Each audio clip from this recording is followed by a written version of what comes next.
Olá, meus queridos do oitavo ano. A gente falou nas aulas passadas, a gente falou sobre a Europa, né? A gente vimos que essa grande península europeia tem aí mais de 50 países, né? Tem aí o rio mais extenso, chamado Volga, tá? E um relevo muito estranho, né? Com altos e baixos. Temos aí o euro como a moeda oficial, né? E o sistema da União Europeia como um grande bloco econômico, o bloco econômico mais bem sucedido do mundo, porque engloba vários países com com moeda única, com uma linguagem única. Então você pode viajar para qualquer lugar lá na Europa, graças a essa questão da unificação territorial, né? Por esse acordo no bloco econômico, fica muito fácil a vida do europeu. Ok, a gente vai falar agora sobre a nossa América, né? Sobre o continente americano.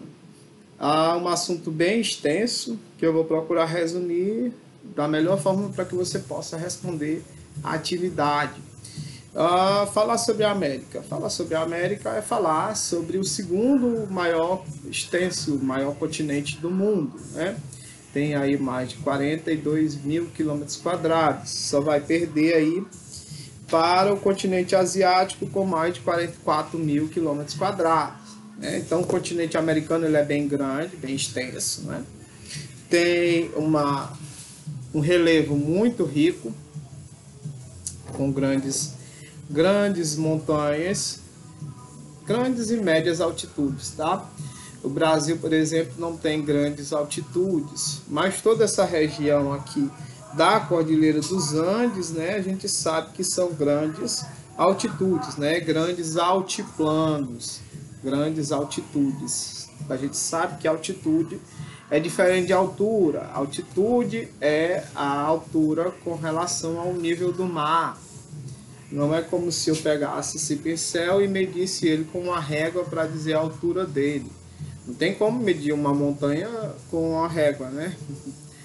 Então, se faz essa medição de um relevo de uma montanha, de uma cordilheira, conjunto de montanhas, cordilheira, com relação ao nível do mar, tá?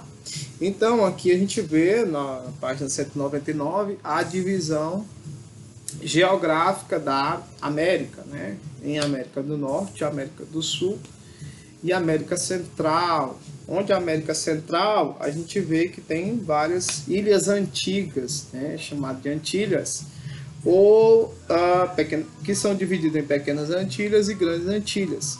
E tem, já foram dominadas, né, pela Holanda, vale frisar. E o departamento ultramar da França, que é a Guiana Francesa. Por que é chamado de departamento ultramar? Porque a Guiana Francesa, o nome já diz, né, é dominada pela França e é ultramar. A França está a vários quilômetros de distância, mesmo assim ainda domina as Guianas, né, como se fosse uma extensão da França fora da França. Um país dominado pela França fora da França, né? Um alto padrão de vida, é muito atraente, chama muitos brasileiros, fica próximo ao Brasil e tem um bom padrão de vida. Então chama muita atenção dos brasileiros. Ok, ó, aqui na página 200 e 201 a gente tem um mapa, o mapa que mede as altitudes, chamado de mapa hipossométrico. O mapa das altitudes é chamado de mapa hipossométrico. Aqui na página 201 está mostrando, olha, as altitudes. Você vê aqui que as altas altitudes aqui nas montanhas rochosas, tá? E as altas altitudes aqui na Cordilheira dos Andes, ultrapassando aí mais de 1000 metros de altitude. Vários planaltos, né? Planaltos cristalinos de formação antiga e também com altitudes altas e altitudes modestas, né? Como o caso dos Montes Apalaches, são aí os maiores lá na América do Norte, são as maiores altitudes, né? também as montanhas rochosas, com o pico maior, o Monte Minkley, com 6.187 metros. Aqui na página 204 está falando sobre a Cordilheira dos Andes. Foi formada aí na era chamada de Era Cenozoica, Cenozoica Terciária, quando a placa de Nazca se colidiu com a placa sul-americana. O ponto mais alto é o Monte Aconcagua, com 6.959 metros. Ok. Na página 205 está uma questão da atividade. Fala sobre essa interferência aqui das correntes, das correntes marítimas, ou seja, a maritimidade, né? A maritimidade e a continentalidade influenciam muito no clima. Falou grego, professor. O que é maritimidade? O que é continentalidade?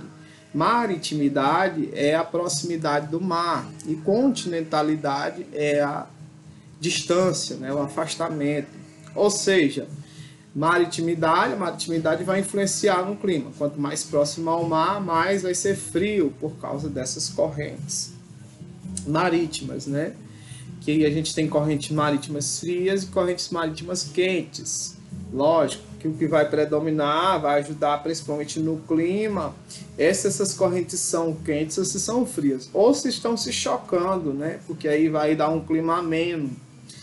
Ok, a corrente de Humboldt, que é a que mais influencia aqui, próxima à Cordilheira dos Andes. Olha aqui esse mapa na página 205. No entanto, ajuda e atrapalha, né, essa questão aqui desse clima, da maritimidade. Por quê? Quanto mais próxima aqui a Cordilheira dos Andes, mais vai ser frio, porque vem a corrente fria de Humboldt, bate nas cordilheiras, a cordilheira que é muito alta. Se não fosse por essa cordilheira, o continente, aliás, a América do Sul seria mais fria, né? Mas aí essa corrente ela bate na Cordilheira dos Andes, por ser muito alta, fica ali próxima, região próxima, não vem muito para cá, né? E a gente sabe que também tem essa questão da altitude. Quanto mais alto, mais frio, quanto mais baixo, mais quente. Por quê? Quanto mais alto vai ser frio? Por causa da incidência dos ventos, né? Os ventos nas altas montanhas são muito fortes e eles ajudam a condensar esse clima. Ok, né? Então temos aí nesses altiplanos mais de 4.000 metros aqui nessas regiões de Cordilheira dos Andes. Também tem a corrente dos Falklands, das Ilhas Falklands, que ajudam também nesse clima frio, tá? Então quanto mais próximo aqui ao sul do continente, mais vai ser frio. Quanto mais próximo aí, mais ao norte do continente, mais vai ser quente, por causa também do predomínio da linha do Equador, né? E dos trópicos. Ok. A gente não tem depressões absolutas, só tem depressões relativas. Quer dizer, depressão é um terreno mais baixo, né? Um buraco maior com relação ao restante do terreno, ao restante do relevo, né? As depressões absolutas, elas são as grandes quedas com relação ao nível do mar. Estão abaixo do nível do mar as depressões absolutas. As depressões relativas, elas são depressões, são buracos, são quedas, mas mesmo assim elas ainda estão acima do nível do mar. Você já parou em frente ao mar? Já viu o mar? Então você vê o começo, né, a borda, mas você não vê o final, porque é altamente plano. Então se a gente fala algo abaixo da linha do mar, você pode imaginar que é algo bem fundo mesmo, bem profundo, uma depressão bem profunda. Então essa é a depressão absoluta. Se a gente fala a depressão relativa, né, não, é que a mesmo assim está acima do nível do mar, a gente pensa que em algo que não é tão profundo assim, né? Aqui a gente, na página 207, está falando sobre essas planícies, a região dos Grandes Lagos, entre o Canadá e os Estados Unidos, o Superior, Michigan, Huron, Erie e Ontário, tem a chamada planície central, tá? Onde essas planícies, a planície é um território relativamente plano, né? Geralmente elas são próximas aí, se elas são próximas aos oceanos, elas são chamadas de planícies costeiras ou marinhas. Se são próximas aos rios, elas são chamadas de planícies aluviais ou fluviais. Se são próximas aos lagos, elas são chamadas de planícies lacustres. Tá? Aqui na página 208, fala sobre essa distribuição da população, a densidade demográfica. A América, ela não é tão densa assim, tá? Você veja que é mais distribuída a população nas capitais, nas grandes capitais, tá? Nas pequenas capitais não tem muita moradia. O Rio Colorado, aqui está falando já sobre as redes hidrográficas, tá? Na página 209. A gente sabe que o maior rio do mundo é o Amazonas. Mas aí, com relação à bacia, às redes hidrográficas, com relação ao restante da América, se destaca o rio Mackenzie, com mais de 4.100 km de extensão, se destaca o rio Colorado, com mais de 2.800 km de extensão. Tanto o rio Mackenzie quanto o rio Colorado estão lá na América do Norte, tá? Mississippi também se destaca bastante, tá? Missouri, Ohio, Illinois, Arkansas, Vermelho e Wisconsin são os rios que mais têm destaque na América do Norte. Aqui na página 212, 213 está falando sobre a influência dessa altitude no nosso clima. A gente vê que com relação aqui ao Nordeste, a gente tem vários obstáculos orográficos. Quando se fala em orografia, a gente está falando sobre altitude. Então, muitas vezes a altitude aqui no Nordeste, ela impede com que o nosso Nordeste ele seja um pouco mais úmido, com que ele seja um pouco mais árido, né? Aliás, um pouco mais úmido, né? Um pouco mais fértil, pronto, um pouco mais fértil. As terras são um pouco menos produtivas devido a esses obstáculos dessas montanhas, esses obstáculos orográficos. Aqui na página 214 está falando que eu já falei sobre essas correntes marítimas, as correntes marinhas.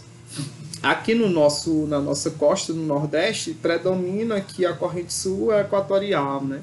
Devido a ser próxima aí à linha do Equador e ser próximo à linha dos trópicos, que é onde mais pega as raios solares. A gente não tem a corrente fria, a gente tem a corrente quente, né?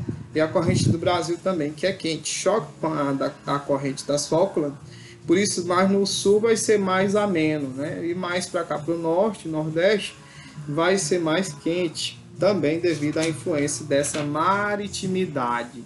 E principalmente nós estamos aqui em Timor, a continentalidade, ou seja, estamos distante do mar, por isso vai ser bem quente, né? A ação antrópica, o homem tem a antropia, a ação do homem na natureza. O homem tem influenciado também nessa questão do clima, porque o homem tem destruído bastante a natureza, bastante a floresta. Aqui na página 220 está falando sobre os tipos de clima e de vegetação que predominam aqui na América. A gente tem todos os tipos de clima aqui. A gente tem as florestas ascufoliadas ou taigas, também chamadas de florestas coníferas, que são as que têm formato de agulha, né? As folhas com formato de agulha, finas com formato de agulha, ascufoliadas. Temos aí o clima frio de montanha, quanto mais alto mais vai ser frio. O clima temperado, que são as florestas que têm cores variadas. Temperado oceânico, próximo aos oceanos. O temperado continental, que predomina, também chamado de pradarias, predominam as árvores de bem baixo porte, ervas mesmo. Clima árido, clima quente. Clima semiárido, bem quente. Clima tropical, predomina árvores com mais de 40 metros. Tá? A floresta tropical, já falei, predomina as árvores com mais de 40 metros. A maior floresta tropical é a floresta amazônica aqui no Brasil. As florestas tropicais também predominam as higrófitas, que são as que armazenam água, né? Elas se adaptam, aliás, higrófitas não, as higrófitas não armazenam água, elas se adaptam ao clima seco. E as xerófitas sim, armazenam água. Ok. Deixa eu ver o que mais tem a falar. Xerófitas armazenam água, são os cactos, principalmente, a família dos cactos. Ok, agora fica essa atividade para vocês, tá? Aqui na página 229 já está mostrando um climograma. Só para dar a dica de como você vai responder, no clima equatorial, ele não varia muito a questão da precipitação. Precipitação quer dizer o nível de chuva. Não varia muito, nem varia muito a temperatura. É praticamente o mesmo nível de chuva e mesma temperatura no clima equatorial. Já dei a dica de como responder essa atividade aqui. A quarta questão da página 229. Ok, então, por favor, respondam essa atividade da página 229 até a 234. Tudo de bom para vocês.